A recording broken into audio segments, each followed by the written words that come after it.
एक negative attitude है कि आम आदमी पार्टी विपक्ष के पार्टी के नेता को बंगला अलॉट मत करो, और हम अगर कोर्ट नहीं आते तो ये बंगला अलॉटमेंट भी नहीं होता था। बाकी लोगों को, इनके मंत्रियों को तो तुरंत से बंगला अलॉट हो जाता है, इनको थोड़ी ना कोर्ट दौड़ना पड़ता है। तो ये जो एटीट्यूड है सेंट्रल गवर्नमेंट का टुवर्ड्स अलॉटमेंट ऑफ द बंगला, इस पे भी कोर्ट ने टिप्पणी की थी कि भाई आप विम्स एंड फैंसीज पे कर रहे हो। देखिए, ये पिटीशन बहुत दिन से पेंडिंग है और दिल्ली हाई कोर्ट इस पे सुनवाई कर रही है। पिटीशन थी कि आम आदमी पार्टी के नेशनल कन्वेनर अरविंद केजरीवाल जी को एज पर लॉ जो है दिल्ली में एक बंगलो अलॉट होना था, वो अलॉटमेंट इन्होंने की नहीं थी। इन्होंने का मतलब सेंट्रल गवर्नमेंट ने नहीं कही, तो हम कोर्ट आए थे।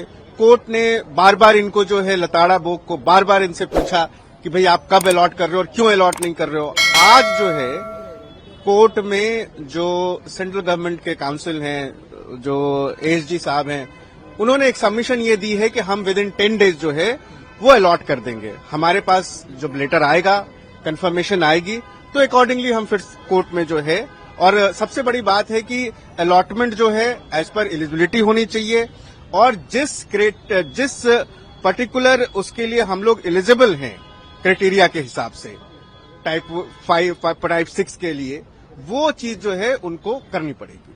सर, ये काफी जैसा आपने बताया काफी लंबे समय से पेंडिंग थी, तो क्या रीजन रहा कि अब तक बहुत देर से इसका निपटारा हुआ है? ये एटीट्यूड एक निगेटिव एटीट्यूड है कि आम आदमी पार्टी विपक्ष के पार्टी के नेता को बंगला अलॉट मत करो, और हम अगर कोर्ट नहीं आते तो ये बंगला अलॉटमेंट भी नहीं होता। तो ये आप अगर देखें तो आम आदमी पार्टी का जो ऑफिस का अलॉटमेंट का भी मामला था, वो कोर्ट आने के बाद और कोर्ट के आदेश के बाद ही हुआ। तो ये हमारे साथ जो सौतेला व्यवहार है वो विपक्ष की पार्टी होने के नाते और अरविंद केजरीवाल का नाम होने के कारण है। अन्यथा बाकी लोगों को, इनके मंत्रियों को तो तुरंत से बंगला अलॉट हो जाता है, इनको थोड़ी ना कोर्ट दौड़ना पड़ता है। तो ये जो एटीट्यूड है सेंट्रल गवर्नमेंट का टुवर्ड्स अलॉटमेंट ऑफ द बंगला, इस पे भी कोर्ट ने टिप्पणी की थी कि भाई आप विम्स एंड फैंसीज पे कर रहे हो।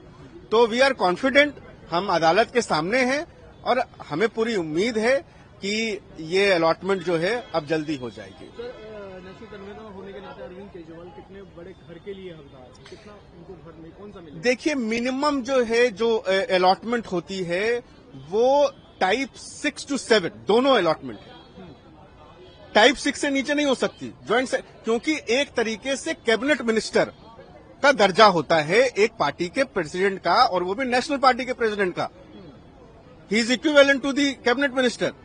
तो जो कैबिनेट मिनिस्टर को आप जो है टाइप 7 दे रहे हैं, टाइप 6 दे रहे हैं, उससे कम में तो आप इस तरीके से ट्रीट कर रहे हैं कि भाई आप जो है ठीक है, आप ये भी ले लीजिए।